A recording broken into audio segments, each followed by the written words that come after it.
Hello friends, ഇതിനുള്ള പോസ്റ്റാ. നിങ്ങൾക്ക് എപ്പോഴാണ് ഈ വീഡിയോ വരാമെന്ന് അറിയത്തില്ല. ഒന്നെങ്കിൽ ബൊറൂട്ടോ അപ്ലോഡ് ചെയ്യുന്നതിന് മുമ്പോ അല്ലെങ്കിൽ അതിന് ശേഷമോ ഒക്കെ ആയിരിക്കും. എനിവേ, നിങ്ങൾ ഈ എപ്പിസോഡ് കാണാം. ഇത് ഞാൻ മുമ്പ് നിർത്തിയിട്ട് ഇപ്പോൾ റീസ്റ്റാർട്ട് ചെയ്യുന്ന ഒന്നാണ്. നിർത്തിയതല്ല, കോപ്പിറൈറ്റിൻ്റെ ഇഷ്യൂ കാരണം ബ്ലോക്കായി പോയതാണ്. ഓക്കെ, അപ്പം ഇത് കണ്ടിട്ട് ഇതിനകത്ത് കുറച്ച് മിസ്റ്റേക്സ് ഒക്കെ ഉണ്ടെങ്കിൽ അത് നിങ്ങൾ പറയാം. അതൊക്കെ ഇമ്പ്രൂവ് ചെയ്ത് വേണം അടുത്ത ഈ സീരീസിൻ്റെ എപ്പിസോഡ് ഇടാൻ. അപ്പം ഇങ്ങനെ ഒരു ഡിസ്ക്ലെയിമർ ഞാൻ പറയാറില്ല. ഇതിന് പറഞ്ഞ കാരണം ഞാൻ ഭയങ്കരമായിട്ട് എൻ്റെ എക്സ്പ്ലെയിൻ ചെയ്യുന്ന രീതി കുറച്ചൊന്നൊക്കെ മാറ്റി പിടിച്ചാണ് ഇതൊന്ന് എക്സ്പ്ലെയിൻ ചെയ്തേക്കുന്നത്. കാരണം എൻ്റെ ഈ ഒരു സീരീസിൻ്റെ മുൻപുള്ള വീഡിയോ കണ്ടിട്ടുള്ളവർക്കറിയാം, എൻ്റെ അതിന് വേറൊരു ടോണാണ്, വേറൊരു രീതിയിലാണ് എക്സ്പ്ലെയിൻ ചെയ്യുന്നത്. അപ്പം ഞാൻ ഓരോ സീരീസിനും ഓരോരോ രീതിയിൽ, ഓരോ എപ്പിസോഡിനും ഓരോരോ രീതിയിൽ അതിൻ്റെ ഫീല് നിങ്ങളിലേക്ക് കിട്ടുന്ന രീതിയിലാണ് ചെയ്യുന്നത്. അപ്പോൾ കുറച്ചുകൂടെ ഒരു ഫണി ആയിട്ട് അങ്ങനെയാണ് നിങ്ങൾക്കത് വേണ്ടുന്നത് എങ്കിൽ നിങ്ങൾ കമൻറ്റ് ചെയ്യാൻ. എനിക്ക് തോന്നുന്നു നിങ്ങൾ എല്ലാത്തിനും തല തിരിച്ച് കമൻറ്റ് ഇടുന്നവന്മാരായതുകൊണ്ട് നിങ്ങൾ പറയും ക്രൂവലായിട്ടോ ചേച്ചി, നമുക്ക് വലിച്ചു കയറുന്ന രീതിയിൽ ചേച്ചി എന്ന് അങ്ങനെയൊക്കെ പറഞ്ഞ് ഞാൻ മണ്ട അടിച്ച് തിരിയും. കാരണം അത്രയ്ക്ക് എഫേർട്ട് കൊടുത്തിട്ടുണ്ട്. അപ്പം വീഡിയോയിലേക്ക് പോവാം. അപ്പോൾ നമ്മൾ ഇന്ന് കാണുന്നത് വയലറ്റ് എവർഗാർഡ് എന്ന സൂപ്പറാன ഒരു അനിമിയാണ്. അപ്പോൾ നമ്മൾ ഇതിൻ്റെ 6 എപ്പിസോഡോളം മുമ്പേ തന്നെ ഇട്ടിട്ടുണ്ടായിരുന്നു. അപ്പോൾ അത് കാണാത്തവർ കുറേ പഴയ വീഡിയോ ആണ്, പക്ഷെ ഞാൻ ഡിസ്ക്രിപ്ഷനിൽ കൊടുത്തേക്കാം, അതൊന്ന് പോയി കണ്ടിട്ട് വരാം. കാരണം അതിൻ്റെ പക്ക കണ്ടിന്യൂഷനാണ് ഇവിടെ പോകുന്നത്. സ്റ്റോറി ലൈൻ കുറച്ച് വ്യത്യാസം ഉണ്ടെങ്കിലും ഫ്ലാഷ് ബാക്ക് കാണിക്കുമ്പോൾ നിങ്ങൾക്ക് മനസ്സിലാവത്തില്ല. സോ ഐ പ്രിഫർ ദാറ്റ്, പോയി കണ്ടിട്ട് വരും. അപ്പോൾ നമ്മളുടെ ഒരു ഡ്രാമ തിയേറ്റർ കാണിക്കാൻ, സിനിമ തിയേറ്റർ പോലെ യുലിയോർ എന്ന് പറയുന്ന ഒരാളുടെ ഒരു സ്ക്രിപ്റ്റിലുണ്ടായ ഡ്രാമയാണ്. അയാളാണ് എഴുതിയത്. എറിക്കയും ഐറിസും അത് കാണാനായിട്ട് പോകുന്നുണ്ട്. ഈ എഴുത്തുകാരൻ്റെ യഥാർത്ഥ പേര് ഓസ്കാർ വെബസ്റ്റർ എന്നാണ്. നമ്മൾ പോകുന്ന വഴി അയാളെ പരിചയപ്പെടും. ഈ ഡ്രാമയെ പറ്റി പറയുകയാണെങ്കിൽ ഇയാൾ എഴുതുന്ന എല്ലാം നല്ല ഫീൽ ഗുഡ് ആയിട്ടുള്ള ഒന്നാണ്. ഇതും അതുപോലെ ഫീൽ ഗുഡ് ആയിട്ടുള്ള ഒന്നാണ്. അങ്ങനെ ഐറിസും നമ്മളുടെ എറിക്കയും കണ്ടിട്ട് വന്നിട്ട് നമ്മളുടെ വയലറ്റ് എവർഗാർഡിൻ്റെ അടുത്ത് പറയുന്നുണ്ട്, ലൈക്ക് ഇത് ഭയങ്കര പെർഫെക്റ്റ് ആയിട്ടുള്ള ഒരിതാണ്. അപ്പം നമ്മുടെ വയലറ്റ് പറയുന്നുണ്ട്, വയലറ്റിന് അടുത്തതായിട്ട് അയാൾ എഴുതാൻ പോകുന്ന ഒരു ഡ്രാമയുടെ അല്ലെങ്കിൽ ഒരു സ്റ്റോറിയുടെ ഒരു സ്ക്രിപ്റ്റ് ടൈപ്പ് ചെയ്യാനായിട്ട് നമ്മുടെ വയലറ്റിനെ വിളിച്ചിട്ടുണ്ടെന്ന്. അപ്പോൾ വയലറ്റ് ആണെങ്കിൽ മുമ്പുള്ള പുസ്തകങ്ങളെല്ലാം എടുത്ത് റെഫർ ചെയ്യുന്നുണ്ട്. അയാൾ എങ്ങനത്തെ ഫീലിങ്സ് ആണ് കൂടുതൽ ഇതൊക്കെ നമുക്കറിയാം. നമ്മുടെ വയലറ്റ് എന്ന് പറയുന്നത് ഒരു ഡോളാണ്, ഓട്ടോ മെമ്മറി ഡോളാണ്. അപ്പോഴത്തേക്കും വയലറ്റിന് അത്രത്തോളം ഫീലിങ്സ് ഒന്നും ഇല്ല. അപ്പം എത്രത്തോളം നന്നായിട്ട് എഴുതാൻ പറ്റും എന്ന് അറിയത്തില്ല.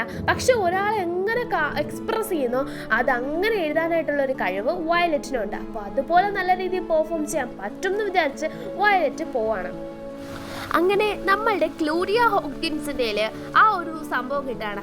അതായത് വയലറ്റ് അടുത്ത് തന്നെ എത്രയും പെട്ടെന്ന് അയാളുടെ അടുത്ത് ചെന്ന് ചേരണം, വയലറ്റിന് തന്നെ വേണം എന്ന് പറഞ്ഞിട്ടാണ് ഇയാൾ ലെറ്റർ അയച്ചിരിക്കുന്നത്. കാരണം വയലറ്റ് മുമ്പ് അയച്ചിരുന്ന ലെറ്ററും ഒക്കെ വെച്ച് നോക്കിയാൽ വയലറ്റ് ഭയങ്കരമായിട്ട് സൂപ്പറായിട്ട് ആൾക്കാരുടെ ഫീലിങ്സും മനസ്സിലാക്കുന്ന ഒരാളെന്ന് മനസ്സിലാക്കിയിട്ടാണ് അങ്ങനെ വരികണം. അങ്ങനെ നമ്മുടെ ക്ലോറിയ ഹോക്കിൻസ് നമ്മളുടെ വയലറ്റിനെ നമ്മുടെ റോസ്വെല്ലിലേക്ക് അയക്കുന്നുണ്ട്. റോസ്വെല്ലാണ് നമ്മുടെ ഓസ്കാർ വെബസ്റ്ററിൻ്റെ സ്ഥലം. അപ്പോൾ റോസ്വെൽ എന്ന് പറഞ്ഞാൽ നമ്മളുടെ ഗ്രാമം പോലെ ഒരു സ്ഥലമാണ്. കാണാൻ ഭയങ്കര ഭംഗിയാണ്, ഒരുപാട് തടാകങ്ങളും ഒക്കെ നിറഞ്ഞ ഒരു സ്ഥലമാണ്, നല്ല ഭംഗിയുള്ള സ്ഥലമാണ്. അങ്ങനെ നമ്മളുടെ ഓസ്കാർ വെബസ്റ്ററിനെ കാണാൻ വയലറ്റിനാണെങ്കിൽ ആ ഒരു ആരാധനയാണ്. അങ്ങനെ ചെന്ന് നോക്കിയാൽ അയാളാണെങ്കിൽ നല്ല മുഴുക്കൊടിയൻ. അപ്പോൾ അയാളുടെ വീട്ടിലാണെങ്കിൽ ഡ്രസ്സും സാധനങ്ങളും കഴിച്ചതും കഴിക്കാൻ ഇനി വെക്കുന്നതും ഒക്കെയും വാരി വലിച്ചിട്ടേക്കുവാണ്. ഒരു വൃത്തിയും ഇല്ല, വൃത്തിയാക്കാനൊട്ട് ആളുമില്ല. ഓസ്കാർ വെബസ്റ്റർ മാത്രമാണ് ഇവിടെ ഉള്ളത്. അയാളുടെ മനസ്സിൽ എന്തെങ്കിലും തോന്നുമ്പോൾ അയാൾ അതൊരു കഥയായിട്ട് എഴുതും. അപ്പോൾ വയലറ്റ് ആണെങ്കിൽ ആരത് കുടിക്കരുതെന്നൊക്കെ പറയുന്നുണ്ടെങ്കിലും ഓസ്കാർ വെബസ്റ്ററിന് അതൊന്നും ഒരു പ്രശ്നമേ അല്ല. എനിക്ക് ഇങ്ങനെ കള്ള് കുടിച്ചില്ലെങ്കിൽ എനിക്ക് അങ്ങനെ ബാലൻസ് ചെയ്യാൻ പറ്റത്തില്ല, എൻ്റെ മെമ്മറിയെ ബാലൻസ് ചെയ്യാൻ പറ്റാത്ത ഒരു അവസ്ഥയിലാണ് ഞാൻ. എനിക്ക് എൻ്റെ ആ ഓർമ്മകൾ വേണ്ട എന്നാണ് അവർ പറയുന്നത്. അപ്പോൾ നമ്മുടെ വയലറ്റ് പറയുന്നുണ്ട്, സാർ ഓർമ്മകളെ എന്നും എന്തുകൊണ്ടും നല്ലതല്ലേ, അതുകൊണ്ട് സാറ് കുടി നിർത്തണം എന്ന് പറയുന്നുണ്ട്. അപ്പോൾ ഓസ്കാർ വെബസ്റ്റർ സമ്മതിക്കുന്നില്ല. പിന്നീട് വയലറ്റ് ആണെങ്കിൽ എന്ത് ചെയ്യുന്നുണ്ട്, വീടൊക്കെ വൃത്തിയാക്കുന്ന കൂട്ടത്തിൽ ബോട്ടിൽസും റമ്മ് വിസ്കിയുടെ ബോട്ടിൽസൊക്കെ എടുത്ത് മാറ്റുന്നുണ്ട്. അപ്പോഴത്തേക്കും ഓസ്കാർ വെബസ്റ്റർ പിന്നെ കുടിക്കാനായിട്ട് വന്ന് നോക്കുമ്പോഴത്തേക്കും അവിടെ ബോട്ടിൽസ് ഇല്ല. അങ്ങനെ വയലറ്റിനെ നോക്കുമ്പോഴത്തേക്കും വയലറ്റ് ആണെങ്കിൽ ചിരിക്കുന്നുണ്ട്, ലൈക്ക് ഞാനതൊക്കെ എടുത്ത് മാറ്റിയെന്ന രീതിയിൽ. അങ്ങനെ ഓസ്കാർ വെബസ്റ്റർ ബുക്സിൻ്റെ ഇടയിൽ നിന്നും ഒരെണ്ണം ഒളിപ്പിച്ച് വെച്ചിരുന്ന ഒരെണ്ണം എടുക്കാണ് ആ ഒരു ഷെൽഫിൽ നിന്നും. അപ്പോഴത്തേക്കും വയലറ്റ് പറയാണ്, ശരിയാ എനിക്ക് അപ്പോഴേ തോന്നി ഇങ്ങനെ ഒരെണ്ണം ഉറപ്പിച്ച് വെച്ചിട്ടുണ്ടായിരിക്കും, അതുകൊണ്ട് ഇതും കൂടെ കാണിച്ചതിന് നന്ദി എന്ന് പറഞ്ഞാൽ അതും വാങ്ങിച്ച് കളയുവാണ്. നല്ല കൊടും മഴയായിരുന്നു, അതുകൊണ്ട് തന്നെ മൊത്തത്തിൽ എനിക്ക് പ്രശ്നമാണ്. ഞാൻ വിചാരിച്ചു കുറച്ച് നേരം ഒന്ന് നമുക്ക് മഴ നോക്കി കിടക്കാന്നൊക്കെ പറഞ്ഞ് ജനലൊക്കെ തുറന്നിട്ടപ്പോൾ നല്ല മിന്നൽ. അങ്ങനെ പിന്നെ അടച്ചിട്ടിട്ട് ഞാൻ ആ മിന്നൽ വെട്ടാനുള്ള കാരണം ഇങ്ങനെ കണ്ണടച്ച് ആലോചിച്ചുമായിരുന്നു. അങ്ങനെ 2 മണിക്ക് കിടന്നതാണ്, ഇപ്പോൾ ഏകദേശം 7:30 മണിയായിട്ടുണ്ട്. എനിവേ, നമ്മൾക്ക് ബാക്കി കഥ കേൾക്കാം. അങ്ങനെ നമ്മളിപ്പോൾ എന്തോ ചെയ്തുകൊണ്ടിരുന്നത്, എന്തോ വയലറ്റ് കാണും. യെസ്, അങ്ങനെ നമ്മളുടെ വയലറ്റ് അടുക്കളയിൽ പാചകം ചെയ്യാൻ കയറാണ്. ഓസ്കാറിന് ഇഷ്ടപ്പെടുന്നതല്ല, എല്ലാവർക്കും ഇഷ്ടപ്പെടുന്ന രീതിയിൽ ഒരു ടേസ്റ്റാണ് വയലറ്റ് പ്രിഫർ ചെയ്യുന്നത്. നൂഡിൽസാണ് ഉണ്ടാക്കുന്നത്. ഓസ്കാറിന് കൊണ്ട് കൊടുക്കുകയാണ്. ഓസ്കാറിന് ന്യൂഡിൽസ് കൊണ്ട് കൊടുക്കുമ്പോൾ ഓസ്കാറിന് വയലറ്റിനെ കാണുമ്പോൾ എപ്പോഴും ഓസ്കാറിൻ്റെ മോളുണ്ട്, അപ്പോൾ അവളെയാണ് ഓർമ്മ വരുന്നത്. ആ കുഞ്ഞിനെ ഓർമ്മ വരുന്നതുകൊണ്ട് തന്നെ ഓസ്കാർ എപ്പോഴും വയലറ്റിനെ നോക്കിയിട്ട് ഒന്നും വിഷമിപ്പിക്കുന്ന രീതിയിൽ സംസാരിക്കാൻ ആഗ്രഹിക്കുന്നില്ല. അതുകൊണ്ട് തന്നെ ഇത് നല്ലതാ എന്ന് പറയണം എന്ന് വിചാരിച്ചിട്ടാണ് കഴിക്കാൻ തുടങ്ങുന്നത് തന്നെ. അതായത് മോശമാണെങ്കിലും നല്ലതെന്നേ പറയും. അങ്ങനെ കഴിച്ച് ഇങ്ങനെ എടുക്കുമ്പോഴാണ് മനസ്സിലാവുന്നത്, ആഹാ നല്ലൊരു ടേസ്റ്റ്, ഇതുപോലൊരു ടേസ്റ്റ് എപ്പോഴോ മനസ്സിൽ വേണം എന്നാഗ്രഹിച്ചതും പിന്നെ കഴിക്കാൻ പറ്റാതെ പോയതുമായിട്ടുള്ള നഷ്ടമായ എന്തോ ഒന്ന് തിരിച്ചു കിട്ടിയ ഫീലാണ് ഓസ്കാറിന് കിട്ടുന്നത്. അപ്പോഴത്തേക്കും ഓസ്കാർ വയലറ്റിനെ നോക്കിയിട്ട് പറയുന്നുണ്ട്, എനിക്ക് ഭയങ്കര സന്തോഷമായി, ഇത് കഴിച്ചതിൽ എനിക്ക് ഭയങ്കര സന്തോഷമുണ്ടെന്ന്. അപ്പം വയലറ്റിന് മനസ്സിലായി എന്തോ പ്രശ്നം ഓസ്കാറിൻ്റെ പാസ്റ്റിൽ എന്തോ ബന്ധപ്പെട്ടുണ്ട് എന്ന്. അങ്ങനെ വയലറ്റ് ആണെങ്കിൽ ആ തടാകം കാണിക്കുന്നുണ്ട്. നമ്മളുടെ ആ തടാകത്തിൽ എപ്പോഴും ഓസ്കാർ നോക്കി നിൽക്കാറുണ്ട് കേട്ടോ. അപ്പോഴത്തേക്കും നമ്മുടെ വയലറ്റ് ആണെങ്കിൽ അന്നേ ദിവസം രാത്രി ഓസ്കാറിൻ്റെ മുറിയിലേക്ക് ചെല്ലുവാണ്. ഓസ്കാറിൻ്റെ മുറിയിലേക്ക് ചെല്ലാനുള്ള കാരണം ഇപ്പോൾ വയലറ്റ് വന്നിട്ട് ഒരു ദിവസം ആവാൻ പോകുന്നു. എന്നിട്ട് പോലും ഇവിടെ നമ്മൾ വയലറ്റ് ഒന്നും എഴുതി തുടങ്ങിയിട്ടില്ല. വേറെ ഉള്ള ആൾക്കാരാണെങ്കിൽ ചെന്ന് ഉടനെ പണി കൊടുത്തു തുടങ്ങും. കാരണം അവർ പൈസ മുടക്കിയിട്ടാണ് ഈ നമ്മുടെ വയലറ്റ് അല്ലെങ്കിൽ ഏതോ ഒരാളായിട്ടും ടൈപ്പ് ചെയ്യാനായിട്ട് വരുന്നത്. അപ്പം അത് വയലറ്റിന് തന്നെ ഭയങ്കര ഒരു വിഷമമായേക്കാണ്. അങ്ങനെ ഓസ്കാറിനോട് പറയാണ്, നാളെ തന്നെ നമുക്കത് ചെയ്ത് തുടങ്ങണം, എത്രയും പെട്ടെന്ന് ചെയ്ത് തുടങ്ങണം, അത്രയും സമാധാനത്തിൽ ചെയ്ത് തീർക്കാൻ പറ്റും ബാക്കിയുള്ള ദിവസങ്ങളിലെന്ന്. ഓസ്കാറും അത് സമ്മതിക്കുന്നുണ്ട്. അടുത്ത ദിവസം ഓസ്കാർ ഒരുപാട് ആലോചിച്ചിട്ടാണ് ആ കഥ പറഞ്ഞു തുടങ്ങുന്നത്. കാരണം ആ കഥയ്ക്കൊരു എൻഡിങ് ഇല്ല, പുള്ളിക്ക് അറിയത്തില്ല അതെങ്ങനെയാണ് എൻഡ് ചെയ്യിക്കേണ്ടതെന്ന്. അതായത് ഓസ്കാറിൻ്റെ കഥയിലുള്ള പെങ്കൊച്ചിൻ്റെ പേരാണ് ഒലീവ്. അപ്പോഴത്തേക്കും നമ്മളുടെ ഓസ്കാർ ആണെങ്കിൽ പറയാണ്, അതായത് ഒലീവ് എന്നൊരു അമാനുഷിക ശക്തിയുള്ള ഒരു പെങ്കൊച്ചുണ്ട്. അപ്പോഴത്തേക്കും ഈ ഒലീവിനാണെങ്കിൽ ഭയങ്കര ഇഷ്ടമാണ് ആൾക്കാരെ ഇങ്ങനെ സഹായിക്കുന്നത്. ഓരോരുത്തരെ സഹായിക്കുമ്പോൾ അവരുടെ മനസ്സിലും മുഖത്തുമൊക്കെ ഉണ്ടാകുന്ന ആ ഒരു സന്തോഷം കാണാൻ ഭയങ്കര ഇഷ്ടമായതുകൊണ്ട് തന്നെ അവളുടെ അച്ഛൻ്റെ കൂടെ ആയിരുന്നു. അവൾ മെൻ്റലിയോ അല്ലെങ്കിൽ ഫിസിക്കലിയോ അച്ഛൻ്റെ അടുത്ത് നിന്നും ഒരുപാട് ദൂരേക്ക് പോവാണ്. ഇനി ഒരിക്കലും തിരിച്ചെത്തത്തില്ല എന്ന് ഇത്രയും ദൂരേക്ക് എത്തിക്കഴിഞ്ഞു ആ കൊച്ച്. അപ്പം അതിനെ തിരിച്ചു കൊണ്ടുവരണം. അപ്പോൾ അവളുടെ കയ്യിൽ ഒരുപാട് അമാനുഷിക ശക്തിയുണ്ട്. അവളുടെ ശക്തി മറ്റുള്ളവർക്ക് വേണ്ടി ഉപയോഗിച്ച് അത് സാക്രിഫൈസ് ചെയ്യാണ്. അതായത് അത് ത്യാഗം ചെയ്യുവാണ് അവളുടെ ശക്തികൾ കൊണ്ട്. പക്ഷേ ഏതോ ഒരു നിമിഷത്തിൽ തിരിച്ചു വരണം എന്ന് തോന്നി. പക്ഷെ തിരിച്ചു വരാൻ പറ്റാത്ത എങ്ങോ ആ കൊച്ചെത്തിപ്പോയി. അപ്പം അവളവിടെ ചുറ്റും ഒരുപാട് മുഖങ്ങൾ തെളിയുന്നുണ്ടായിട്ടില്ലേ. അവൾ അവരോടൊക്കെ ചോദിക്കുന്നുണ്ട്, ഞാൻ എങ്ങനെയാ തിരിച്ചു പോവാന്ന്. പക്ഷെ ആർക്കും ഒരു രീതിയിലും ഒരു ഉത്തരം കിട്ടുന്നില്ല. അപ്പം നമ്മുടെ വയലറ്റ് ചോദിക്കുകയാണ്, എന്നിട്ട് എങ്ങനെയാ ആ കൊച്ചി തിരിച്ചു വന്നേ? അപ്പം ഓസ്കാർ പറയുന്നുണ്ട്, എനിക്കറിയത്തില്ല, എനിക്ക് സത്യത്തെ അറിയത്തില്ല, അവൾ എങ്ങനെ തിരിച്ചു വരുമെന്ന് എനിക്കറിയത്തില്ല, അവൾ എന്തിനാ അത്രയും ഉയരത്തിലേക്ക് ആഗ്രഹിച്ചു പോയത്, എനിക്ക് ആ ആഗ്രഹത്തിന് ഒരു ഉത്തരം കൊടുക്കാനോ അവളെങ്ങനെ തിരിച്ചു കൊണ്ടുവരണമെന്നോ എനിക്കറിയത്തില്ല എന്ന് പറയാണ്. അപ്പോഴത്തേക്കും വയലറ്റ് ചോദിക്കുകയാണ്, അറിയത്തില്ലേ? അപ്പോൾ പറയണ, അതാണ് എൻ്റെ പ്രശ്നം, എൻ്റെ ഈ പുസ്തകത്തിന് അവസാനം എങ്ങനെ എൻഡ് ചെയ്യിക്കണം, ഹാപ്പി എൻഡിങ് കൊണ്ടുവരണം. അങ്ങനെ ഒരു ഹാപ്പി എൻഡിങ് കൊണ്ടുവരുന്നത് എങ്ങനെ എന്ന് എനിക്കറിയത്തില്ല, എനിക്കൊരു പ്രതീക്ഷയുമില്ല അവൾ വരുമെന്ന്. അവൾ എങ്ങനെ കൊണ്ടുവരണമെന്ന് എനിക്കൊരു രീതിയിലും അറിയത്തില്ലെന്ന് പറയണം. പിന്നെയും ഓസ്കാർ ആലോചിക്കുകയാണ് എങ്ങനെ കൊണ്ടുവരാൻ പറ്റുമായിരിക്കും. പക്ഷേ ഒരു രീതിയിലും ഉത്തരം കിട്ടാത്തൊരു ചോദ്യമായിട്ടത് മാറാണ്. നമ്മൾ വായനക്കാരായിട്ട് നോക്കിയാലും നമുക്ക് തന്നെ തോന്നും, അതെന്താ അങ്ങനെ എത്തിയില്ലേ ആ കൊച്ച്, എങ്ങനെ എത്തുമെന്ന്. അപ്പോൾ അതൊരു പുസ്തകമായിട്ട് പബ്ലിഷ് ചെയ്യാൻ പറ്റത്തില്ല. അപ്പോൾ ഒരു എൻഡിങ് വേണം, ഞാൻ നാളെ പറയാമെന്ന് പറഞ്ഞ് ഓസ്കാർ അവൻ്റെ വീടിൻ്റെ ഒരു സൈഡിലേക്ക് ഇറങ്ങാണ്.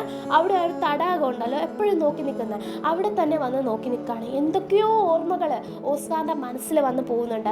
അപ്പോഴത്തേക്കും വയലറ്റ് ബാക്ക് യാർഡിൽ നിന്ന് ഒരു കുട എടുത്തുകൊണ്ട് വരാണ്, പിന്നാമ്പുറത്തുനിന്ന് ഒരു കുട എടുത്തുകൊണ്ട് വരാണ്. ആ കുടയാണെങ്കിൽ ഒരു നീലക്കുട, നല്ല രീതിയിൽ വർക്കൊക്കെ ചെയ്ത ഒരു റോയൽ കുട, അത് അത്രയും സ്പെഷ്യലായിട്ടുള്ളൊരു കുട. അപ്പോൾ വയലറ്റ് ആണെങ്കിൽ അത് ഉപയോഗിച്ച് ഞാൻ ഇതിൽ കളിക്കുന്ന ആ രീതിയിലാണ് വന്നത്, ആരുടെയാണെന്നൊക്കെ ചോദിക്കുന്നുണ്ട്. അപ്പോഴത്തേക്കും ഓസ്കാറിനാണെങ്കിൽ പെട്ടെന്ന് എന്തോ ഒന്ന് തലയ്ക്ക് അടിച്ചതുപോലെ ഭയങ്കര ഒരു ഭാരം തലയ്ക്ക് ഓസ്കാർക്ക് അനുഭവപ്പെടാണ്. ഓസ്കാർ പെട്ടെന്ന് തന്നെ വീട്ടിലേക്ക് കയറി പോകുന്നുണ്ട്. അവിടെ പോയി ഒരു സ്ഥലത്ത് നിന്ന് എന്തൊക്കെയോ ആലോചിച്ച് കൂട്ടി ഒരു ഭ്രാന്തനെ പോലെ ഇനി എനിക്ക് ആ ഓർമ്മകൾ വരരുതെന്ന് വിചാരിച്ചതാണ് എന്ന് പറഞ്ഞ് നമ്മളുടെ ഓസ്കാർ അതിനുള്ളിൽ നിന്നും ഇറങ്ങി വരികയാണ്. ഇറങ്ങി വരുമ്പോൾ വയലറ്റ് ചോദിക്കുന്നുണ്ട് എന്ത് പറ്റിയെന്ന്. അപ്പോൾ പറയും എന്ത് പറ്റിയെന്നോ, നിന്നോട് ഈ കുട എടുക്കാൻ ആരാ പറഞ്ഞത്? എനിക്ക് ഈ കുട അത്രയ്ക്കും വേണം, പക്ഷേ അത് കാണണ്ട എന്നുള്ളത് കൊണ്ടാണ് അത്രയും ദൂരെ കൊണ്ട് അതിൻ്റെ ബാക്ക് യാർഡിൽ കൊണ്ട് വെച്ചിരുന്നത്. പിന്നെ അതിന് എന്തിനാണ് എടുത്തതെന്നൊക്കെ പറഞ്ഞ് ദേഷ്യപ്പെട്ടിട്ട് നമ്മുടെ ഓസ്കാറിന് ഭയങ്കര കരച്ചിൽ വരികയാണ്, സങ്കടം വരികയാണ്, ദേഷ്യം വരികയാണ്, പ്രത്യേക ഒരു ഇതിലേക്ക് പോവുകയാണ് കേട്ടോ. അതിന് കാരണം എന്താണെന്ന് വെച്ചാൽ നമ്മുടെ ഓസ്കാർ തന്നെ പറയുന്നുണ്ട്. അതായത് അത് ഓസ്കാറിൻ്റെ മോളായിട്ടുള്ള ഒലീവിയയുടെ കുടയാണ്. ഓസ്കാറിൻ്റെ ബുക്കിൻ്റെ ക്യാരക്ടറിലെ പേര് ഒലീവ് എന്നും ഈ കൊച്ചിൻ്റെ പേര് ഒലീവിയ എന്നുമാണ്. അപ്പോഴത്തേക്കും ഇവർ രണ്ടുപേരും ക്ലോസ് ആയിട്ട് നിൽക്കുന്ന ആൾക്കാരാണ്. കാരണം ഇവർക്ക് രണ്ടു പേർക്കും എങ്ങനെ ഒരു എൻഡിങ് കൊടുക്കണം, എങ്ങനെ അവരുടെ ആ ഒരു ബന്ധം ബ്യൂട്ടിഫുൾ ആയിട്ട് എക്സ്പ്ലെയിൻ ചെയ്യണമെന്ന് ഓസ്കാറിന് അറിയത്തില്ല. ഓരോ എഴുത്തുകാരനും വരുന്ന ബുദ്ധിമുട്ടാണ്. അതായത് നമ്മൾ വായനക്കാരിലേക്ക് ആ ഫീലിങ്സ് എത്തണം. അപ്പം ഓസ്കാർ ആ കഥ നമ്മളുടെ വയലറ്റിന് പറഞ്ഞു കൊടുക്കുകയാണ്. ഓസ്കാറിന് ഏറ്റവും ജീവിതത്തിൽ പ്രിയപ്പെട്ട ഒന്നായിരുന്നു, അത്രയ്ക്കും വിലമതിക്കാൻ പറ്റാത്ത ഒന്നായിരുന്നു നമ്മളുടെ ഒലീവിയയുടെ നഷ്ടം. അത് എങ്ങനെയാണെന്നറിയോ? ഒലീവിയയും ഓസ്കാറും ഭയങ്കര കൂട്ടായിരുന്നു. അവൾ എല്ലാ കാര്യവും ഓസ്കാറിനോട് പറയും. ഒരുപാട് സ്വപ്നങ്ങളുണ്ട്, ഒരുപാട് കഥകളുണ്ട്, ഒരുപാട് ആലോചിച്ച് കൂട്ടി ഓരോ കഥകൾ ഇങ്ങനെ പറയുന്ന കൊച്ചായിരുന്നു. അപ്പം ഒരു ദിവസം ഒരു പക്ഷി ഇങ്ങനെ വെള്ളത്തിൽ കളിക്കുന്ന, നമ്മുടെ കൊക്കാവാം സ്വാനാവാം, എന്തായാലും ഇങ്ങനെ വെള്ളത്തിൽ ചവിട്ടി അത് പകുതി പോയി തട്ടിയിട്ട് കൊക്കാണ് കേട്ടോ, അത് അപ്പുറത്തെ കരയിലേക്ക് പോകുന്നുണ്ട്. അപ്പോൾ അത് കണ്ടപ്പോഴത്തേക്കും ഒലീവിയ പറഞ്ഞു, ഞാൻ ഒരു ദിവസം ഇതുപോലെ ഇവിടുന്ന് ചാടി കൊടയും പിടിച്ച് ചാടിത്തോ അവിടെ ചെന്ന് ചവിട്ടി അവൻ്റെ അപ്പുറത്തെ കരയിലേക്ക് പോകുന്നത്. അപ്പോൾ ഓസ്കാർ പറഞ്ഞു, നിന്നെ കൊണ്ട് പറ്റുമോ? അപ്പോൾ ഒലീവിയ പറഞ്ഞു, എന്തുകൊണ്ട് പറ്റത്തില്ല, എല്ലാം എന്നെ കൊണ്ട് പറ്റും, ഞാനൊരു ദിവസം അത് ചെയ്യുമെന്ന്. അങ്ങനെയൊക്കെ ഒലീവിയ പറഞ്ഞ് അവളത് ചെയ്യും. അങ്ങനെ ആണ് ഈ കഥയും എഴുതുന്നത് നമ്മുടെ ഓസ്കാർ. അതായത് ആ കൊച്ച് അപ്പുറത്തെ കരയിലേക്ക് ദൂരേക്ക് എത്തി, ഇനി അവൾ എങ്ങനെ തിരിച്ചു വരും, അങ്ങനെ എത്തിയാൽ അവൾ എങ്ങനെ തിരിച്ചു വരും എന്നതാണ് ചോദ്യം. അതായത് നിങ്ങൾക്ക് മനസ്സിലായോ? ആ കൊച്ച് അങ്ങനെ ഒരു ആഗ്രഹം പറഞ്ഞു. അതായത് ആ കൊച്ചിനെ കൊണ്ട് അത് ചെയ്യാൻ പറ്റത്തില്ല. അത് നമ്മുടെ ഓസ്കാറിന് തോന്നുകയാണ് ആ കൊച്ചിനെ കൊണ്ട് അത് ചെയ്യാൻ പറ്റത്തില്ല എന്ന്. അങ്ങനെ ആരെ കൊണ്ടും ചെയ്യാൻ പറ്റില്ല, അത്രയും നീളമുള്ള ഒരു തടാകമാണത്. പക്ഷേ എൻ്റെ മോൾ അവിടെ നഷ്ടപ്പെട്ടു പോയി, എൻ്റെ കുഞ്ഞ് അവിടെ നഷ്ടപ്പെട്ടു പോയി എന്ന് ഓസ്കാർ പറയാണ്. നമുക്കും സംശയം തോന്നുന്നു ആ പുഴയിൽ വീണ് പോയെന്നു. അങ്ങനെയൊന്നും അല്ല, ഓസ്കാറിൻ്റെ മെമ്മറിയിൽ ആ ഒരു സംഭവം ഫീഡായിട്ടില്ല. അതായത് അങ്ങനൊരു സംഭവം നടന്നിട്ടില്ല. ഇങ്ങനെ ചാടി അപ്പുറത്ത് പോകുന്ന അത് അവളുടെ ആഗ്രഹം മാത്രമായിരുന്നു. ആ ആഗ്രഹം ആ കൊച്ച് സാധിച്ചിട്ടില്ല.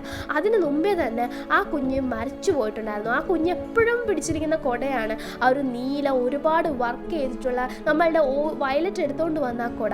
അവളുടെ ചിരിയും കളിയും ആ സംസാരവും ഒക്കെയും ഓസ്കാറിൻ്റെ മനസ്സിലിങ്ങനെ നീറിക്കിടക്കുവാണ്. ഹോസ്പിറ്റൽ ബെഡിൽ നിന്നും ഓരോരുത്തരായിട്ട്, അവളുടെ അടുത്ത് ഒരുപാട് പേരുണ്ടായിരുന്നു, ഓരോരുത്തരായിട്ട് പ്രതീക്ഷ മങ്ങിങ്ങനെ ഓസ്കാറിനെയും നമ്മളുടെ ഒലീവിയനെ മാത്രമാക്കി പോയിട്ടുണ്ടായിരുന്നു. ആ ബെഞ്ചിലിരുന്ന് എന്നും ആ തടാകത്തിനെ നോക്കി അവൾ പറയും, ഞാൻ ഇതിൽ നിന്ന് റിക്കവറായിട്ട് വരുമ്പോൾ ഉണ്ടല്ലോ, ഞാൻ ഈ കുളം ഞാൻ പറഞ്ഞതുപോലെ അങ്ങനെ ചാടിക്കടക്കുമെന്ന്. പക്ഷേ അതൊന്നും ചെയ്യാൻ അവൾ ബാക്കി നിന്നില്ല. അവളുടെ ആഗ്രഹം വെറും ഒരു ആഗ്രഹം, അതൊരിക്കലും നടക്കാത്ത ഒരു സംഭവമാക്കി വെച്ച് അവൾ അവിടെ നിന്നും മാഞ്ഞു പോയി. ഇപ്പോൾ ഞാൻ മാത്രമേ ഉള്ളൂ ആ ബെഞ്ചിലിരുന്ന് ആ ആഗ്രഹങ്ങൾ ഒന്നുകൂടെ ഓർക്കാൻ, അവളെന്നൊരാൾ ജീവിച്ചിരുന്നു എന്നുകൂടെ ഓർക്കാൻ. അവളെ ഓർമ്മ ഞാൻ പോലും മറന്നാലും ഈ ആരെങ്കിലുമൊക്കെ ഓർക്കണം, ഏതെങ്കിലും രീതിയിൽ ഓർക്കണം എന്ന് വെച്ചാണ് ഒലീവ് എന്ന ക്യാരക്ടറിനെ ഉണ്ടാക്കിയതും ആ പുസ്തകം രചിക്കുന്നതും. അതുകൊണ്ട് തന്നെ അവൾ അത്രയും ദൂരെ പോയി. ഇനി എത്ര ഓസ്കാർ വിചാരിച്ചാലോ ഒലീവിയ വിചാരിച്ചാലോ തിരിച്ചെങ്ങനെ വരും? അത്രയും ദൂരത്ത് ഒലീവിയ എത്തിക്കഴിഞ്ഞു. അവൾ ഏതോ ഒരു സ്ഥലത്ത് സുഖമായിട്ടിരുന്ന് എന്നെ കാണുന്നുണ്ടായിരിക്കും. അപ്പോൾ അവൾക്ക് ഞാൻ ഈ കഥ, അവളിനോട് ഞാൻ എങ്ങനെ സംസാരിക്കും, അവൾ എന്നോട് എങ്ങനെ സംസാരിക്കും? അവൾക്കിനി എൻ്റെ അടുത്ത് വരാൻ പറ്റില്ലല്ലോ. അതുകൊണ്ട് തന്നെ ഈ കഥ എങ്ങനെ തീർക്കും എന്ന് നമ്മളുടെ ഓസ്കാറിന് അറിയത്തില്ല. വയലറ്റിന് പ്രത്യേക ഫീലിങ്സ് ഒന്നും ഇല്ലെങ്കിലും വയലറ്റിൻ്റെ കണ്ണുകൾ നിറയാണ്. അത് കുറേ നാൾക്ക് ശേഷമാണ് അവൾക്ക് അങ്ങനെ ഒരു ഇതുണ്ടാകുന്നത്. ഗിൽബേർട്ടിൻ്റെ മരണത്തിന് ശേഷം ഇപ്പോഴാണ് വയലറ്റ് അങ്ങനെ മനസ്സറിഞ്ഞൊന്ന് കരയുന്നത്. വയലറ്റ് പറയാണ്, ഞാൻ നിങ്ങളെ സഹായിച്ച് എങ്ങനെയെങ്കിലും ഈ പുസ്തകം എഴുതി തീർക്കും, ഞാൻ നിങ്ങളെ കൂടെ ഉണ്ട്, നമ്മൾക്കിത് തീർക്കാം, നമ്മൾക്കിതൊരു എൻ്റെ കൊണ്ടുവരാം, അതും താങ്കൾക്ക് ഇഷ്ടപ്പെട്ടതുപോലെ, താങ്കളുടെ മനസ്സിന് നിൽക്കുന്നത് പോലെ, എല്ലാവരും വായിക്കുമ്പോൾ കണ്ണ് നിറയുന്നത് പോലെ, ഒലീവിയ ഓർക്കുന്നത് പോലെ നമ്മളുടെ ഒരു എൻഡിങ്. അന്നേ ദിവസം വയലറ്റ് ഇരുന്ന് ആ ഒരു ഗിൽബർട്ടിൻ്റെ കണ്ണിനെ സൂചിപ്പിക്കുന്ന ആ ഒരു സ്റ്റോൺ എടുത്ത് വെച്ച് കടിച്ച് കുറേ ആലോചിക്കുകയാണ് എങ്ങനെ ഇതിനൊരു എൻഡിങ് കൊണ്ടുവരാമെന്ന്. പക്ഷെ ഒരു രീതിയിലും പിടികിട്ടുന്നില്ല. ഓസ്കാർ ആണെങ്കിൽ വയലറ്റിനെ കാണാൻ വരികയാണ്, നാളെ നമുക്ക് ആ പുസ്തകം തീർക്കാം, എനിക്കൊരു എൻഡിങ് കിട്ടിയിട്ടുണ്ട്. അപ്പം അത് തന്നെ വലിയ താല്പര്യമില്ലാതെയാണ് ഓസ്കാർ പറയുന്നത്. ഓസ്കാറിന് ഒരുപാട് നാൾ നമ്മളുടെ വയലറ്റിൻ്റെ കൂടെ നിൽക്കണമെന്നില്ല. കാരണം വയലറ്റിനെ കാണുമ്പോൾ ഒക്കെ ഒലീവിയാണ് ഓർമ്മ വരുന്നത്. അതുകൊണ്ട് പറയണം ആ കൊച്ച് ആരുടെയൊക്കെയോ ചോദിച്ചു, എങ്ങനെയൊക്കെയോ ഇങ്ങനെ വീട്ടിലെത്തി. അതുകൊണ്ട് ഇപ്പോഴവർ സന്തോഷമായിട്ട് ജീവിച്ചു, കുഴപ്പമൊന്നുമില്ല. അപ്പോഴത്തേക്കും നമുക്ക് തന്നെ എന്തോ അങ്ങനെയല്ല, ഇതെന്തോ വേറൊരു സംഭവം ഉണ്ട് എന്ന് തോന്നുകയാണ്. അപ്പം വയലറ്റ് പറയാണ് ഇങ്ങനെയല്ല ഈ കഥ തീരേണ്ടത്, ഇങ്ങനെയല്ല. അപ്പോൾ ഓസ്കാർ പറയണേ ഇതെൻ്റെ കഥ, ഞാൻ തീർക്കുന്നത് എങ്ങനെ വേണോ ആയിക്കോട്ടെ. അപ്പോഴത്തേക്കും വയലറ്റ് പറയണം ഞാൻ സഹായിക്കാൻ സാർ നിങ്ങളെ എന്ന് പറഞ്ഞിട്ട് വയലറ്റ് ആ കൊട നോക്കുകയാണ്. നീ എന്താ ചെയ്യാൻ പോകുന്നത്? അപ്പോൾ വയലറ്റ് ചോദിക്കുകയാണ് എവിടെ നിന്നുമാണ് ഒലീവിയ ചാടും എന്ന് പറഞ്ഞത്? ദേ ആ കരയിൽ നിന്നുമാണ്, ആ ഭാഗത്ത് നിന്നും അവൾ ചാടി നടുക്ക് വന്ന് അവിടുന്ന് അപ്പുറത്ത് ചാടുമെന്നാണ് പറഞ്ഞത്. ഒരിക്കലും നടക്കാത്ത ഒരു കാര്യം. കാരണം അത്രയും നീളമുള്ള പുഴ നമുക്ക് തന്നെ കാണാമല്ലേ. അങ്ങനെ വയലറ്റ് പോയി അവിടെ നിൽക്കുകയാണ്. എനിക്ക് പറ്റുമോ എന്ന് വയലറ്റ് ചിന്തിക്കുന്നുണ്ടെങ്കിലും നല്ല രീതിയിൽ ഓടി ആ ഒരു നമ്മളുടെ സ്വാനിലെ അതുപോലെ തന്നെ നല്ല ഭംഗിയായിട്ട് ആ ഒരു ചാടി നമ്മുടെ ഓസ്കാറിൻ്റെ നെഞ്ച് പടപടയെ ഇടിക്കുകയാണ്. കാരണം അത് നടക്കുമോ, അവളെ കൊണ്ട് പറ്റുമോ എന്ന രീതിയിൽ. അപ്പോഴത്തേക്കും വയലറ്റ് ആണെങ്കിൽ കറക്റ്റ് നടുഭാഗത്ത് ചവിട്ടി ഞാൻ ചവിട്ടും എന്ന് പറഞ്ഞ ആ നമ്മുടെ ഒലീവിയ ചവിട്ടും എന്ന് പറഞ്ഞ ആ ഭാഗത്ത് ചവിട്ടാണ്. അത് കാണുമ്പോൾ തന്നെ ഓസ്കാറിൻ്റെ കണ്ണുകൾ നിറയാണ്. എന്തൊക്കെയോ ഓസ്കാറിന് തോന്നാണ്. ഒരിക്കലും പറ്റൂല എന്ന് ഓസ്കാറാണ് വിചാരിച്ചത്. പറ്റും, നമ്മളുടെ ഒലീവിയ ജീവിച്ചിരുന്നെങ്കിൽ അവളെ കൊണ്ട് തീർച്ചയായിട്ടും ചെയ്യാൻ പറ്റും. അവളെ റെപ്രസെൻ്റ് ചെയ്തുകൊണ്ട് അവളാണ് എന്ന് കരുതുന്ന നമ്മളുടെ വയലറ്റ് അത് ചെയ്യാണ്. ഇപ്പോൾ ഓസ്കാറിന് ഒരുപാട് മെമ്മറീസ് ഇങ്ങനെ വന്നു പോവാണ്. നല്ല നല്ല ഓർമ്മകളാണ് വരുന്നത്. പഴയതുപോലെ അവൾ വിഷമിച്ചിരുന്നപ്പോഴോ അസുഖം വന്നപ്പോഴോ ഉള്ള ഓർമ്മകളല്ല, നല്ല നല്ല ഓർമ്മകൾ. പപ്പ ഞാനത് ചെയ്തു എന്ന് അവൾ പറയാണ്. അതായത് വയലറ്റ് അത് ചെയ്തപ്പോൾ ഒലീവിയ ചെയ്തതുപോലെ ആവാണ്, അത് ഒലീവിയ പറഞ്ഞതുപോലെ ആവാണ്. വയലറ്റ് അപ്പുറത്തെ കരയിൽ എത്തിച്ചേർന്നു. കുറച്ചിങ്ങനെ ജസ്റ്റ് മിസ്സായിരുന്നു. വയലറ്റ് പറയുന്നുണ്ട് ഞാൻ വിചാരിച്ചത്ര എളുപ്പമല്ല, പക്ഷെ ഞാനത് ചെയ്തു എന്ന് തോന്നുന്നു അല്ലേ സാർ? അപ്പോൾ നമ്മളുടെ ഓസ്കാർ പറയാണ് നീ അത് ചെയ്തു നീ അത് ചെയ്തിരിക്കുന്നു, എനിക്കതിൽ കൂടുതലൊന്നും പറയാനില്ലെന്ന്. അങ്ങനെ ആ കഥ തീരുവാണ്. അതായത് ആ ബുക്കിൽ കുറിക്കുന്ന കഥ ഇങ്ങനെയാണ്. അവളുടെ ബാക്കി ഉണ്ടായിരുന്ന സൂപ്പർ നാച്ചുറൽ പവർ ഉപയോഗിച്ച് അവൾക്ക് ഒരിക്കലും എത്തിപ്പെടാൻ പറ്റത്തില്ല എന്ന് വിചാരിച്ച ആ ഒരു പഴയ സ്ഥലത്തേക്ക് അവൾ സന്തോഷമായിട്ട് എത്തിച്ചേർന്നു. അതത്രയും എളുപ്പമുള്ളൊരു കാര്യമായിരുന്നു. അങ്ങനെ ഒരു രീതിയിൽ അന്നേരം തന്നെ പിറ്റേന്ന് വയലറ്റ് അവിടെ നിന്നും പോകുന്നുണ്ട്. അപ്പോൾ ആ കൊട വയലറ്റിന് തന്നെ സമ്മാനമായിട്ട് കൊടുക്കുകയാണ്. എൻ്റെ മോളുടെ ഒരുപാട് ഓർമ്മകൾ ഇതിനകത്തുണ്ട്, സങ്കടം നിറഞ്ഞ ഓർമ്മകൾ എനിക്ക് എപ്പോഴും ഇത് കാണുമ്പോൾ വരും. അതുകൊണ്ട് തന്നെ ഇത് നീ വെച്ചോ, നിനക്കൊരു സമ്മാനമായിട്ടിരുന്നോട്ടെ. നിനക്ക് എപ്പോഴൊക്കെ ആഗ്രഹമുണ്ടോ അപ്പോഴൊക്കെ എൻ്റെ അടുത്ത് വരാം, നിനക്ക് എപ്പോഴൊക്കെ ഒറ്റപ്പെട്ടെന്ന് തോന്നിയോ അപ്പോഴൊക്കെ എൻ്റെ അടുത്ത് വരാം, ഞാൻ നിന്നെ കാത്തിരിക്കും എന്ന രീതിയിൽ പറയാണ്. എന്നിട്ട് നമ്മുടെ വയലറ്റ് ആണെങ്കിൽ അവിടെ ഒരു സ്ഥലത്ത് ലോഡ്ജ് എടുത്ത് താമസിക്കുന്നുണ്ട്. ഇത് റോസ്വെല്ലിൻ്റെ തന്നെ ഒരു ഭാഗമായിട്ടുള്ള സ്ഥലമാണ് കേട്ടോ. അപ്പോഴത്തേക്കും വയലറ്റ് ആണെങ്കിൽ നമ്മുടെ ഗിൽബർട്ടിൻ്റെ കാര്യം ആലോചിക്കുന്നുണ്ട്. അതുപോലെ തന്നെ അവളുടെ കുറേ കാര്യങ്ങൾ ഇങ്ങനെ ആലോചിച്ചെടുക്കുകയാണ്. വയലറ്റ് കുറേയധികം നാൾക്ക് ശേഷം മനസ്സറിഞ്ഞൊന്ന് കരയാണ്. ആ ദിവസം എത്ര ക്രൂരമായിരുന്നു. എൻ്റെ മുന്നിൽ ഗിൽബർട്ട് അങ്ങനെ കിടക്കുമായിരുന്നു, രക്തത്തിൽ കുളിച്ച്. എൻ്റെ ഈ കൈകൾ മുഴുവൻ രക്തമാണ്. എനിക്ക് സത്യത്തിൽ ഇങ്ങനെ ഒരു ജോലി ചെയ്യാനുള്ള അവകാശമുണ്ടോ എന്നൊക്കെ പറഞ്ഞ് വയലറ്റ് ഭയങ്കര രീതിയിൽ കരയുവാണ്. പഴയ കാര്യങ്ങളൊക്കെ ഓരോന്നും ഓർത്തെടുക്കുവാണ്. അങ്ങനെ നമ്മളുടെ വയലറ്റ് പിന്നെ പോകുന്നത് പിറ്റേ ദിവസം രാവിലെയാണ് കാണിക്കുന്നത്. ലെയ്ഡൻ എന്ന് പറയുന്ന ഒരു സ്ഥലത്താണ് പോകുന്നത്. ഇത് നമ്മുടെ ഈസ്റ്റ് കോസ്റ്റിൻ്റെ ക്യാപിറ്റലായിട്ടുള്ള ടെന്നീസിൻ്റെ ക്യാപിറ്റലാണ്. ഈസ്റ്റ് കോസ്റ്റ് ടെന്നീസിൻ്റെ ക്യാപിറ്റലാണ്. അപ്പോൾ അവിടെയാണ് ഗിൽബർട്ടുമായിട്ടുള്ള കുറേ സംഭവങ്ങൾ. അവിടെ വെച്ചിട്ടാണ് വയലറ്റ് അവഗാർഡ് എന്ന പേരൊക്കെ വരുന്നത്. അപ്പോൾ അവിടെ വെച്ചിട്ട് നമ്മളുടെ വയലറ്റ് ആണെങ്കിൽ നമ്മളുടെ എവഗാർഡൻ ഫാമിലി എന്നുള്ള ഒരാൾ കാണുവാണ്. ടഫ്നി എവഗാർഡൻ എന്നാണ് പേര്. നമ്മുടെ ഗിൽബർട്ടിൻ്റെ ഫാമിലി മെമ്പറാണ് കേട്ടോ. അപ്പോഴത്തേക്കും നമ്മളുടെ വയലറ്റ് ആണെങ്കിൽ ഒരുപാട് ഇത് പറയാണ്. കാരണം എവഗാർഡനിൽ പോയിട്ടില്ല. അപ്പോഴത്തേക്കും അതായത് എവഗാർഡനിൽ ഇങ്ങനെ ഇറങ്ങി വന്ന് യുദ്ധത്തിനൊക്കെ പോയതിന് ശേഷം നേരെ ഇവിടെ ഈ ഒരു പോസ്റ്റ് ഈ ഏരിയയിലാണ് വന്നത്. ആ ഒരു ഫാമിലി പോയിട്ടില്ല, അവരോട് നന്ദി പറഞ്ഞിട്ടില്ല, നോക്കിയതിന് നന്ദി പറഞ്ഞിട്ടില്ല, ഒന്നും പറഞ്ഞിട്ടില്ല. അപ്പം നമ്മൾ ടഫ്നി പറയാണ് അതായത് എനിക്കറിയാം നിൻ്റെ അവസ്ഥ. അതെ, നമ്മുടെ ഗിൽബർട്ട് മരിച്ചതിന് ശേഷം ഞങ്ങൾ ആരും ഓക്കെ ആയിട്ടില്ല. അപ്പം നിൻ്റെ അവസ്ഥ പറയണ്ടല്ലോ എന്ന്. നമ്മുടെ വയലറ്റിന് അതുപോലൊരു വെള്ളിയുടെ വെട്ടിയതുപോലെ ആയിരുന്നു. അതായത് നമ്മുടെ വയലറ്റ് എന്ത് എന്ന് ചോദിച്ചിട്ട് നിൽക്കുകയാണ്. അതായത് ഗിൽബർട്ട് മരിച്ചു എന്ന കാര്യം വയലറ്റിന് അറിയത്തില്ല. വയലറ്റിൻ്റെ കൂടെ അവസാനം വരെ ഉണ്ടായിരുന്നു. എങ്ങോട്ട് പോയി എന്നാണ് അറിയാത്തത് എന്നാണ് വയലറ്റ് വിചാരിച്ചത്. ഒരിക്കലും അത് സത്യമില്ല, ഞാൻ കേട്ടത് സത്യമല്ല എന്ന് പറഞ്ഞുകൊണ്ടാണ് ഹോഡ്കിൻസിനെ കാണാനായിട്ട് പോകുന്നത്. ഈ ഹോഡ്കിൻസും നമ്മളുടെ ഗിൽബർട്ടും ഫ്രണ്ട്സാണ് കേട്ടോ. അത് നമ്മൾ പോകും വഴി കാണും. അങ്ങനെ നമ്മളുടെ വയലറ്റ് അവിടേക്ക് ചെല്ലാണ്. അങ്ങനെ ഹോഡ്കിൻസിനോട് ചോദിക്കാം, നിങ്ങൾ അത് മാത്രം പറയരുത്. ഗിൽബർട്ട് എന്താ പറ്റേ? ഹോഡ്കിൻസ് പറയാണ്, അവൻ നമ്മളെ വിട്ട് പോയി. ഞാൻ എന്താ അവിടെ വന്ന് നോക്കുമ്പോഴത്തേക്കും നീ മാത്രമേ ബാക്കി ഉണ്ടായിരുന്നുള്ളൂ. അവിടെ മറ്റേ നമ്മളുടെ ഗിൽബർട്ടിൻ്റെ ID കാർഡ് മാത്രമേ ഉണ്ടായിരുന്നുള്ളൂ. അതിനർത്ഥം ഒരു വലിയ എന്തോ ആ ഒരു സ്ഫോടനം നടന്നിട്ടുണ്ടായിരുന്നു. അപ്പോൾ അതിൽ ആ ഇഷ്ടിക കഷ്ണങ്ങൾക്കിടയിൽ എന്തോ എനിക്കറിയത്തില്ല. നീ എന്തായാലും അതൊന്നും ഓർക്കണ്ട. നീ അത് ക്ഷമിക്കണം, പറയാൻ താമസിച്ചാൽ ക്ഷമിക്കണമെന്നൊക്കെ അടുത്ത് ചെന്ന് പറയുന്നുണ്ടെങ്കിൽ അതൊന്നും കേൾക്കാൻ നിൽക്കാതെ വയലറ്റ് ഓടിപ്പോവാണ്. അവൾ കരഞ്ഞുകൊണ്ട് ഓടുകയാണ്. ഇനി അവൾക്ക് എന്താകും എന്നതാണ് അടുത്ത എപ്പിസോഡിൽ നമ്മൾ കാണാൻ പോകുന്നത്. അപ്പോൾ വയലറ്റ് ഇത്ര നാൾ തന്നെ അറിഞ്ഞിട്ടില്ലായിരുന്നു ഗിൽബർട്ടിൻ്റെ മരണം. അത് പിന്നെ നിങ്ങൾ കുറേ പേർക്കുണ്ടാകുന്ന ഡൗട്ടാണ്, വയലറ്റ് എന്താ ഇങ്ങനെയൊക്കെ പെരുമാറുന്നതെന്ന്. അവളെന്ന് പറഞ്ഞാൽ കൊച്ചു മുതലേ ഇങ്ങനെ ട്രെയിനായി വന്ന ഒരാളാണ്. അതായത് ഇങ്ങനെ ഒരു ഓട്ടോ മെമ്മറി ഡോളാണ്. ചെറുപ്പം മുതലേ ഇങ്ങനെ ഒരു ഫീലിങ്സും ഇല്ലാതെ അങ്ങനെ വന്ന ഒരാളാണ്. അപ്പോഴത്തേക്കും ഫീലിങ്സൊക്കെ ഡെവലപ്പ് ചെയ്തെടുക്കണം. അപ്പോൾ വയലറ്റിന് ഇപ്പോൾ തിരക്കി നടക്കുന്നത് ആ ഐ ലവ് യു എന്ന വാക്കിൻ്റെ അർത്ഥമാണ്. മറ്റേ ഒലിവ് ആ ഒരു സ്ഥലത്തെത്തിയപ്പോൾ അതൊരു മലമുകളാണെന്നാണ് പറയുന്നത് നമ്മളുടെ ഓസ്കാർ. അപ്പോഴത്തേക്കും അവിടെ ചെന്നപ്പോൾ ഒലീവിന് അറിയാൻ വയ്യ എന്താണിതെന്ന്. അതുപോലെയാണ് വയലറ്റിൻ്റെ അവസ്ഥ. അതുകൊണ്ടാണ് ആ കഥ തീർക്കാനായിട്ട് അത്രയും വയലറ്റ് ഇതായത്. എന്തായാലും നെക്സ്റ്റ് എപ്പിസോഡിൽ കാണുന്നതിന് എല്ലാവർക്കും ടാറ്റാ.